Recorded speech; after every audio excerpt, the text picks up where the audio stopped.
अंग्रेजी यहाँ माध्यम न बने। और इसमें कितने लोग हैं, अगर अंग्रेजी करें तो उर्दू भी कर दीजिए, उर्दू क्यों नहीं करते? अपने बच्चों को ये लोग पढ़ाएंगे इंग्लिश स्कूलों में, और दूसरे के बच्चे के लिए अगर वो सुविधा सरकार देना चाहती है तो कहते नहीं उर्दू पढ़ाओ इसको, यानी उसको मौलवी बनाना चाहते हैं, कठपुल्ला पर की ओर इसको ले जाना चाहते हैं। मैं जो हमारी भाषा बुंदेलखंडी भोजपुरी, इसका हम विरोध नहीं करते, लेकिन अंग्रेजी का इस विधानसभा में प्रयोग करना यह न्यायोचित नहीं है। बड़े मुश्किल से अंग्रेजी यहाँ से हटाई गई थी और हमारी भाषा हिंदी घोषित की गई थी विधानसभा का। आप अंग्रेजी ला करके हिंदी को कमजोर करने का प्रयास हो रहा है, ये नहीं होना चाहिए। हिंदी को हटाने के लिए हम लोगों ने यातनाएं झेली हैं। दिल्ली तिहाड़ जेल में बंद रहे हैं, लखनऊ जेल में बंद रहे हैं, गोरखपुर के जेल में बंद रहे इस आंदोलन, इसलिए कि ये हिंदी अंग्रेजी यहाँ माध्यम न बने। और इसमें कितने लोग हैं, अगर अंग्रेजी करें तो उर्दू भी कर दीजिए, उर्दू क्यों नहीं करते? उर्दू भी तो भाषा है, उर्दू को नहीं करेंगे अंग्रेजी करेंगे। अंग्रेजी का मैं व्यक्तिगत रूप से मेरा विरोध दर्ज कर लें, बहुमत है आप पास कर लें। उसमें माननीय मुख्यमंत्री अध्यक्ष जी,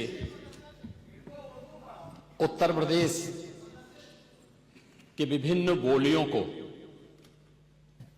भोजपुरी, अवधी, ब्रज और बुंदेलखंडी को इस सदन में सम्मान मिल रहा है, और हमारी सरकार तो इन सब के लिए एक एकेडमी का भी गठन, अलग अलग एकेडमी के गठन की कार्रवाई को भी आगे बढ़ा रही है। ये सभी हिंदी की उपभाषाएं हैं, यानी हिंदी की बेटियां हैं। भाषा की समृद्धि के आधार है,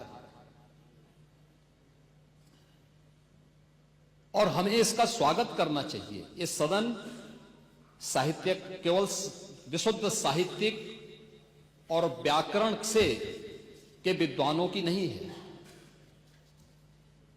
आम जन का प्रतिनिधित्व करने वाले माननीय सदस्य समाज के विभिन्न तबके से आए हैं। अंतिम पायदान पर बैठे हुए व्यक्ति की आवाज को भी इस सदन में मुखरता मिले, इसके लिए अगर किसी को हिंदी में वह धारा प्रवाह नहीं बोल सकता तो उसको भोजपुरी में भी अपनी बात को रखने का अधिकार मिलना चाहिए, अवधी में, ब्रज में या बुंदेलखंडी में उसको रखने का अधिकार मिलना चाहिए। ये कौन सी बात हो गई कि भोजपुरी में ना बोले, अवधी में ना बोले, इसका विरोध है, विरोध अंग्रेजी का, बुंदेलखंडी में ना बोले, और उर्दू की आप वकालत कर रहे हैं। ये बड़ी विचित्र बात है। आप मुझे बताइए, मैं इसीलिए कहता हूं कि आप समाजवादियों का चरित्र ही इतना दोहरा हो चुका है, इतना दोहरा हो चुका है कि अपने बच्चों को भेजेंगे इंग्लिश पब्लिक स्कूल में और दूसरों के बच्चों को बोलेंगे कि एक गांव के उस विद्यालय में पढ़े जहां संसाधन भी नहीं है। ये दोहरा आचरण और जाकी रही भावना जैसी प्रभु मूर्ति देखी तिन तैसी, यह तो आचरण आप लोगों का है। इसीलिए आपने कल भी भोजपुरी का विरोध किया, अवधी का विरोध किया, बुंदेलखंडी का विरोध किया, और आप लोग अपने दैनिक जागरण में, दैनिक जीवन में इस प्रकार के आचरण के आदी हो चुके हैं। और इसलिए अध्यक्ष जी, इसका अभिनंदन हम लोग करते हैं, और इन बोलियों को सम्मान मिलना चाहिए। इनके संरक्षण के लिए ही हमारी सरकार भोजपुरी एकेडमी का गठन कर रही है, अवधी एकेडमी का गठन कर रही है संत तुलसीदास जी के नाम पर। इसी के आधार पर ब्रज भाषा इतनी समृद्ध भाषा है।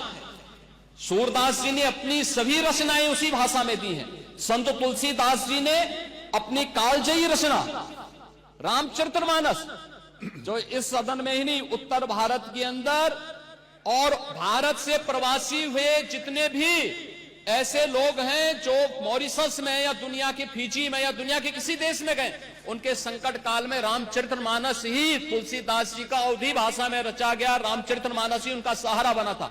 और आज जब उसको सम्मान मिल रहा है तो आप उसका विरोध कर रहे हैं। बड़ी विचित्र सी स्थिति है। आप हर अच्छे कार्य का समाज, आज के यही ढोंग है आप लोगों का, यही ढोंग है। हर अच्छे कार्य का आप विरोध करेंगे, हर अच्छे कार्य का आप विरोध करेंगे। हर अच्छा कार्य जो प्रदेश के हित में है, देश के हित में है, आप उसका विरोध करेंगे। और मुझे लगता है इस प्रकार के विरोध की निंदा होनी चाहिए और हम इसका समर्थन करते हैं जो उत्तर प्रदेश की बोलियों को सम्मान मिल रहा है। मैं आपका धन्यवाद करूंगा और विधानसभा सचिवालय को इस बात के लिए धन्यवाद दूंगा।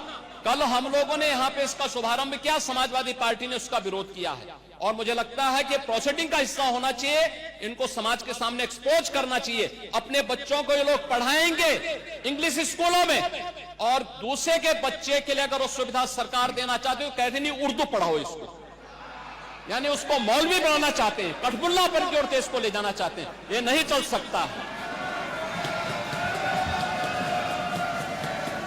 उर्दू भी इस प्रदेश की बोली है, तो उर्दू में क्यों नहीं यहाँ विधानसभा में किया जाए? उर्दू भी उत्तर प्रदेश में बड़ी संख्या में बोली जाती है, तो उर्दू को मेरा केवल विरोध अंग्रेजी का, क्योंकि अंग्रेजी से अब अंग्रेजी कौन गांव में जानता है? यहाँ बोला जाएगा तो अंग्रेजी में कौन समझेगा? कितने लोग हैं? इसलिए इस विधानसभा को कुलीन तंत्र की विधानसभा न बनाइए, यही मेरा अनुरोध।